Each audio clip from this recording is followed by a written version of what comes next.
à quoi correspondent les DMX Line sur Avolite et comment les assigner.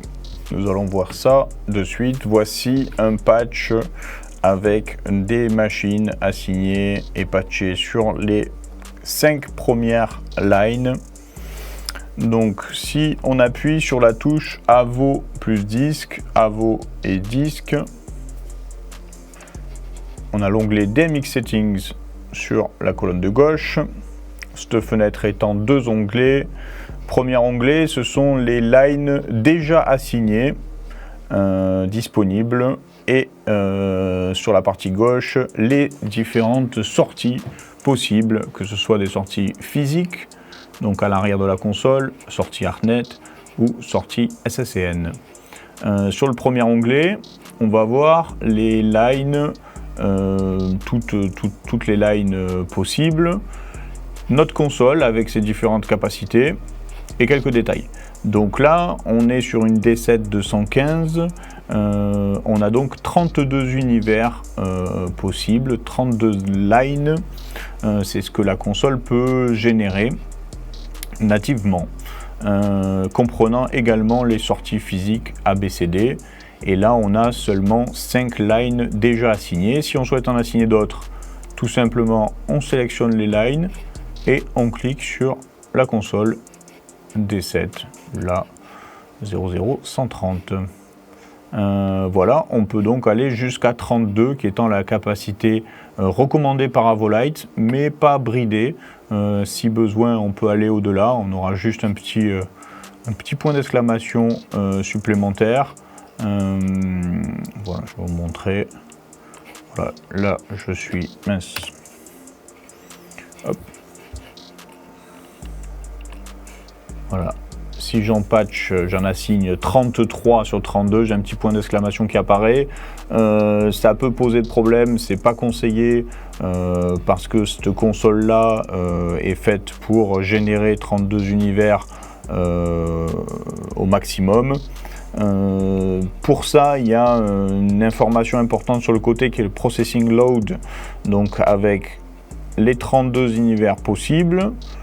Deuxième ligne, ce sont les univers assignés à l'instant T, donc la 33, et le load factor qui est la capacité générale de processing, de calcul de la console. Donc ce show en question correspond à 0,86% des capacités de la console.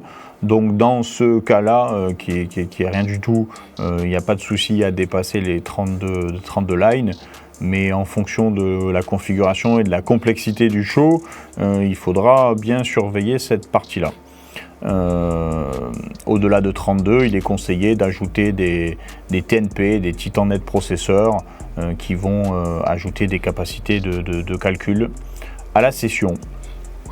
On revient sur le premier onglet, donc je vais fermer ça juste pour bien y voir. Voilà, là ce sont les lines assignées, disponibles, et il n'y a plus qu'à leur donner les sorties souhaitées. Donc dans notre cas, on avait dans le patch utilisé les 5 premières lines. Donc les 5 premières lines, il faut leur donner la destination. Donc ça peut être des sorties physiques DMX, donc à l'arrière de la console. La sortie DMX A, je peux très bien la mettre sur la line 1, B line 2, C line 3 et D line 4. Voilà, configuration très simple. Si je souhaite envoyer ces 5 lines utilisées en ArtNet de 1 à 5, je peux ici donner un numéro d'univers ou le laisser en automatique. Donc là on voit bien ArtNet univers 0, univers 1, 2, 3 et 4. Sinon, voilà, y ajouter du SSCN en univers 100 par exemple. Voilà, 100, 101, 102, 103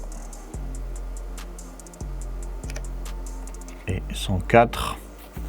Voilà, donc l'intérêt de cette fenêtre-là est de pouvoir assigner les lines sur les sorties qu'on souhaite sans aucune contrainte et très rapidement, sans avoir à repatcher, dépatcher des projecteurs. En fait, s'il y a le bon nombre de projecteurs sur un univers, sur une line, pas besoin de les dépatcher ici pour les mettre sur une autre line.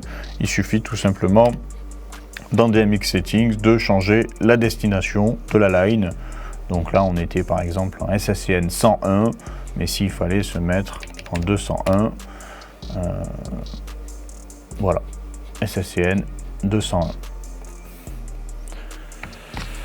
Voilà pour les DMX Line. Donc voilà, ce qu'il faut retenir tout simplement, c'est que des lines sont des univers disponibles. Ça correspond à la capacité de la console en fonction des références des produits. Vous aurez plus ou moins de lines et d'univers différents que vous pourrez assigner sur les sorties souhaitées. Voici, merci.